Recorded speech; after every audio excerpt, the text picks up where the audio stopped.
Vital signs stable. The head is conscious.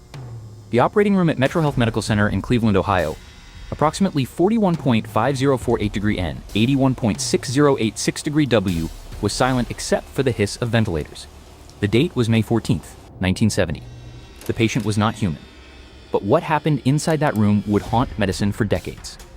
Dr. Robert J. White, a neurosurgeon trained at Case Western Reserve University, had just completed something no one before him had dared attempt. He had transplanted the head of one monkey onto the body of another, and the severed head opened its eyes. It could see. It could hear. It could smell. It could taste. But it could not move, because its spinal cord had been completely severed. For 8 days, the transplanted head remained alive, conscious, aware, paralyzed, until immune rejection shut it down. The world barely understood what had just happened, but some scientists saw it as the first step towards something unthinkable: a human head transplant. The stakes were enormous. In the late 1960s, the United States was in the middle of a surgical revolution. On December 3, 1967, Dr. Christian Barnard performed the first successful human heart transplant in Cape Town, South Africa. Organ transplantation had crossed into reality. If a heart could be swapped, why not a body? Robert White believed the brain was the true seat of identity. The body, he argued, was merely a vessel. In 1969, White performed the first head transplant on rhesus monkeys. On May 14, 1970, he refined the procedure. The surgical team cooled both donor and recipient to reduce brain damage. Major blood vessels were connected with precision. Circulation was restored, and the head regained consciousness. White later stated in interviews that the monkey attempted to bite a surgeon's finger. The head responded to visual stimuli. But the spinal cord, the highway between brain and body, could not be reconnected. The monkey was quadriplegic. White was not hiding in a secret lab. He published his work in peer-reviewed journals. The experiment took place in a respected American hospital, and yet the moral shockwave was immediate. Animal rights activists protested outside the hospital. Colleagues called the research grotesque. White defended it as pioneering science that could one day help paralyzed patients. But this wasn't the first time someone had attempted to move ahead. In 1908, French surgeon Dr. Alexis Carrel and American physiologist Dr. Charles Claude Guthrie experimented with vascular transplantation in animals. Guthrie even attached a dog's head onto another dog's neck in a crude attempt at dual circulation. The head survived for a short time. These experiments were early explorations into transplant surgery, but Robert White took it further. He separated identity from flesh. He created a living head without agency, and he publicly speculated that human application was possible. The idea lingered quietly for decades. Then, in 2013, a new name entered the conversation: Dr. Sergio Canavero, an Italian neurosurgeon. On June 2013, Canavero published a paper in Surgical Neurology International outlining what he called the Heaven Gemini Protocol. His claim was bold. A human head transplant, technically a full body transplant, was possible.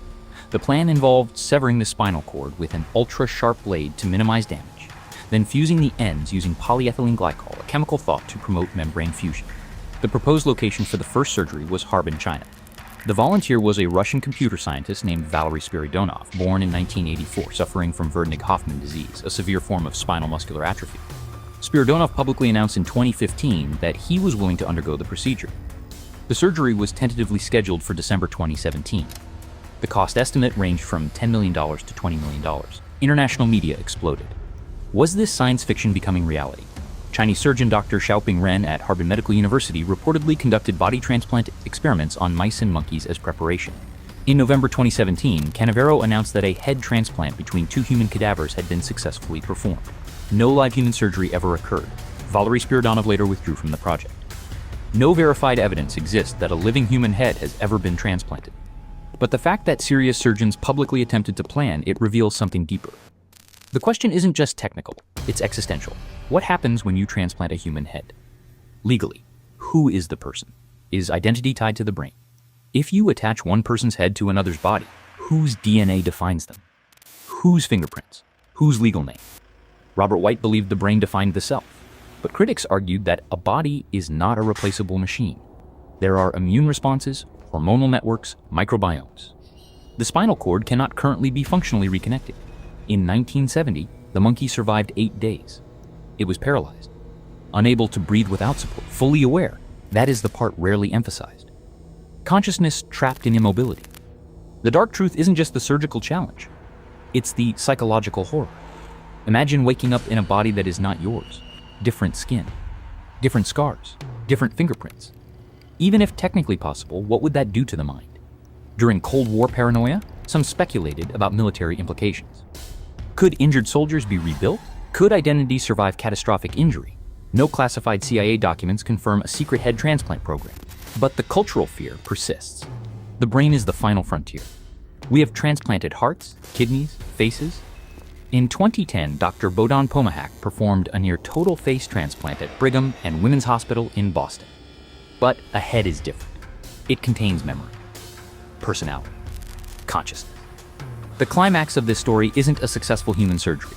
It's the realization that surgeons have already crossed the threshold with animals, that respected institutions allowed a conscious head to live severed from its original body, and that modern researchers seriously propose doing it to a human being.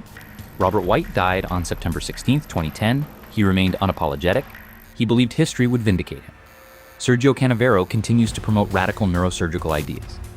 The technology to reconnect a human spinal cord at full function does not yet exist, but research into spinal cord regeneration continues worldwide. The Metro Health operating room has been renovated.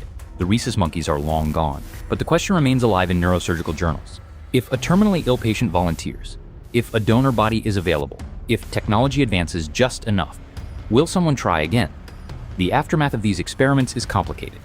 White's work advanced transplant knowledge, particularly in brain cooling techniques. But it also forced medicine to confront a boundary. Just because something can be attempted, should it? There are no abandoned laboratories with chained operating tables, no classified vault holding preserved heads. But in archives and surgical textbooks, the case reports remain. May 14, 1970, a monkey had awakened. 8 days of consciousness, total paralysis. That is what happens when you transplant a head. You create life suspended between existence and imprisonment. And until we solve the spinal cord, that is where it will remain. The body may be a vessel, but the vessel remembers. And the mind, once severed, may never feel whole again. The next time you hear someone say death is just a technical problem, remember what opened its eyes in Cleveland.